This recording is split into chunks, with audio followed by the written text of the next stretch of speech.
इतना अपने नवरात्रि कीजिए। बोल सभी भक्तों को माता जी की जय जयकार। माता जी की चौकी कैसे लगाना चाहिए। अब हमने एक पीढ़ा लेकर के उस पर लाल का कपड़ा बिछा दिया है। अब इसमें देखिए लाल रंग का कपड़ा लेकर के माता जी को यहाँ पे बिछा देना। माता रानी का लाल वस्त्र सबसे ज़्यादा प्रिय है, इसीलिए इस वस्त्र को ऐसे लगा देना चाहिए। अब हमारा ये माता जी का चौकी सज गया। अब उसके बाद में हमको श्री गणेश जी का, तो विघ्न विनाशक गणेश जी का हम सबसे प्रिय हैं, ये गणेश जी का मूर्ति लगाना चाहिए। गणेश जी को हमने बैठा दिया। बोलो जय गणेश बाबा की। अब माता जी को हम इस पर विराजमान करेंगे। एक लाल कपड़ा में कलाव बांध करके लाल कपड़े में माता जी को यहाँ बिठाना चाहिए।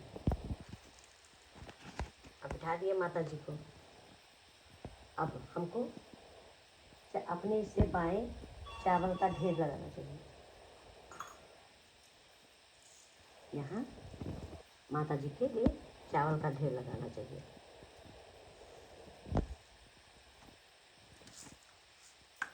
चावल का ढेर लगाने के बाद इस पर अष्टदल कमल बनाना चाहिए। ऐसे बड़े आसान तरीके से है। इस तरीके से करके हमको 8 बार माता जी का कमल बनाना चाहिए। अभी मेरा 1 2 3 4 5 6 7 8 अष्टदल कमल बन गया। अब इस पर हम कलश का स्थापना करेंगे। अब कलश में कैसे स्थापना करेंगे। इस पर हम कच्चा सूत वाला ले लिए हैं। अब इसे 9 धागा, इसमें से 9 धागा गिन करके अब इसमें कच्चे सूत वाला का इसमें कलावा बाज़ार में मिलता है, आपको कलावा ले लेना चाहिए। कलावे इसमें लपेट देना चाहिए। हम हल्का सा इसे बांध रही है, ऐसे लपेट देना कि ताकि पकड़े रहे। अब इसमें हमको गंगा जल डालने के बाद हम इसमें शुद्ध जल इसमें डाल देंगे। इसमें थोड़ा सा लौंग इलायची, 2 लौंग इलायची, अच्छा हल्दी इसमें डाल दिए। थोड़ा हमसे चांदी का टुकड़ा, ये पंचरत्न में डालना है, तो हमने इसकी जगह पे चांदी का सिक्का डाल दिया। अब इसको हम यहाँ पर अष्टदल कमल पर लगाएंगे। अभी 9 पल्ला, 9 रात चल रहा, तो 9 पल्लों का हम इसमें कलश बैठाएंगे। यहाँ हमने स्वास्तिक बना दिया है। अब इसके बाद में हम ये नारियल इस पे रखेंगे।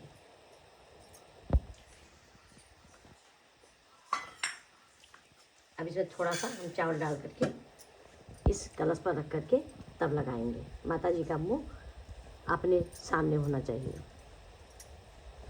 और हमेशा कलश बाएं तरफ रखना चाहिए। 9 पल्लों का ये हमारा कलश लगा दिए। कलश बना के बिठा दिए माता जी का। और गणेश भगवान को हम एक पीला वस्त्र पहना दिए और इनको हम एक कलावे का माला पहना देंगे। बस लगा दिए। एक वस्त्र नहीं पहनाना चाहिए, 2 वस्त्र पहनाना चाहिए।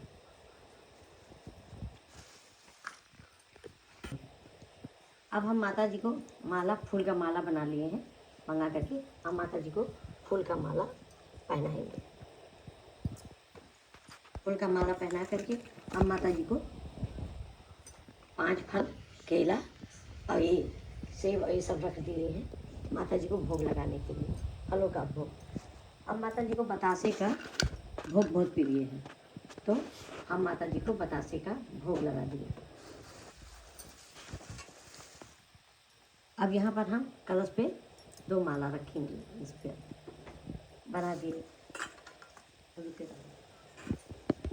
अब माता जी को कुछ मेवे का भोग लगा दिए। लगाने के बाद सब में 2-2 लौंग डालना माता जी को। अब ये माता जी को हम लौंग 1 2 3 त्रिदेवी हैं, इसीलिए 3 लौंग इसमें चढ़ता है माता जी को। अब फिर माता जी को सब में 3-3 लौंग लगाना चाहिए भोग में। माता जी को लौंग ज़्यादा पसंद है, इसीलिए लौंग का भोग सब में 3-3 लौंग लगा देना चाहिए, इसी में चुभा दो। अब माता जी को फूल हमेशा लगा ही रहना चाहिए माता जी को। अभी हमारा माता जी का भोग लग गया।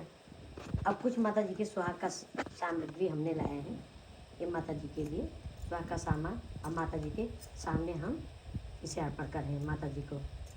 ये हमारा हो गया माता जी का। अब एक हम चुन्नी लाए हैं, गणेश बाबा को उड़ा देंगे। सर्वप्रथम गणेश जी तो हैं इसमें। अब माता जी को पान बहुत पसंद है।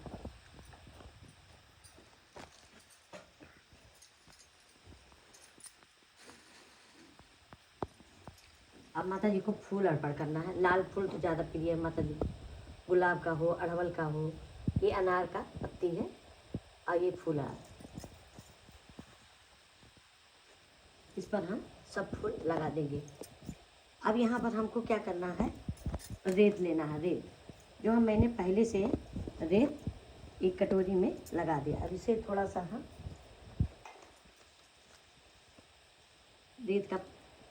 रेत इसमें लगा दिए।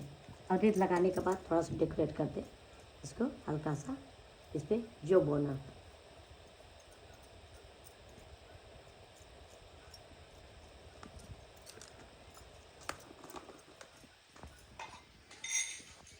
ये है। और जो थोड़ा सा हल्का सा भिगो दे। अगर आपको समय तो 2 दिन पहले आप इसे जौ को भिगो दीजिए। और भिगोने के बाद इसमें इस तरह से हमको बोना है। इससे ये माता जी का जो बोने से सत धान बोया जाता है या जो बोया जाता है। इसमें आप जो हम जो ही लिए हैं, देखिए कितने अच्छे से हमने जो इस पर लगा दिए हैं एक कटोरी में हमने। अब लगाने के बाद में इसको हम ऐसे ऐसे रख देंगे। जो 9 दिन तक जाम करके हरियरी का प्रतीक होता है। माता जी को हरा जौ से लक्ष्मी प्रसन्न होती है, इसीलिए हम जौ उगाते हैं। अब माता जी को एक हम ये मिट्टी का बर्तन ले लिए हैं। अब इसमें हमको माता जी का जोत जलाना है।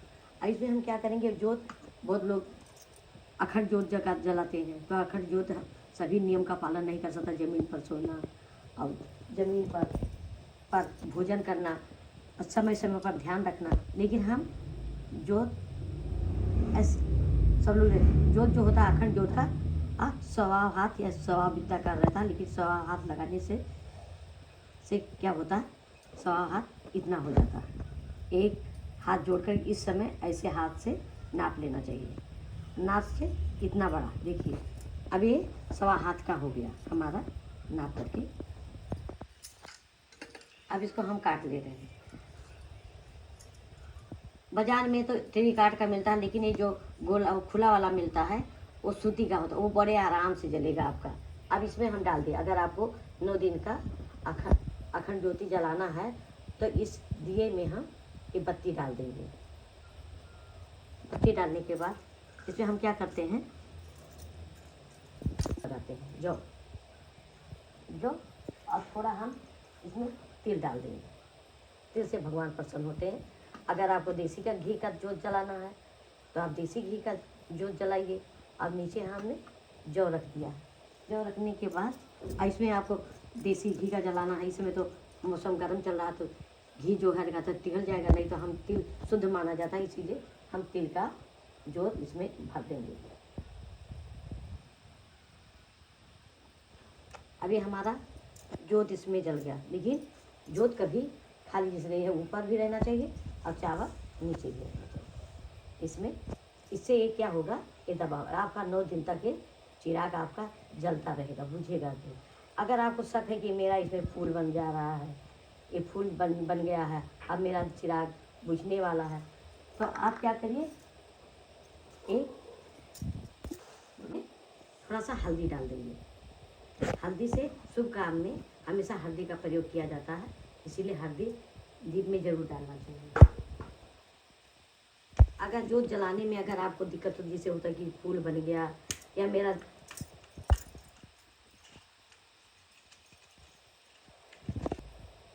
तो जब ये जोत जो है आपको शक हो कि मेरा जोत बुझ जाएगा या दिक्कत है, इसमें फूल बन गया, क्या क्या करें, तो आपको कुछ नहीं करना। पहले आपको एक कपूर में लेकर के इसको, अब इसको ऐसे ऐसे करके हटा देना चाहिए धीरे धीरे, नीचे प्लेट लगा करके, ताकि नीचे कपड़ा ना जले, सावधानी से। अब इसको आप ऐसे करके जला दीजिए, तो आपका जोत हमेशा जलता रहेगा। अगर अखंड दीप कोई मनौती मांगे कि हमको ये मिल जाए, या कुछ हमको निकाला था, कोई मनोकामना हो और धन की, या कोई सब जिसकी कोई भी कामना हो, आप अपना पूरा कर सकते हैं। तो उसमें आप अखंड ज्योति जला करके, बिस्तर पर नहीं सोना है, नीचे ज़मीन पे बिछा करके सो करके नियम का पालन हमेशा देखते रहना है कि हमारा जोत बुझेगा। इस तरह से अखंड ज्योति का कार्यक्रम होता है 9 दिन तक आज माता जी का। अब हम माता जी को क्या करेंगे, एक कपूर ले लेंगे इसमें, अब गुड़ का माता जी का भोग, और थोड़ा सा देखिए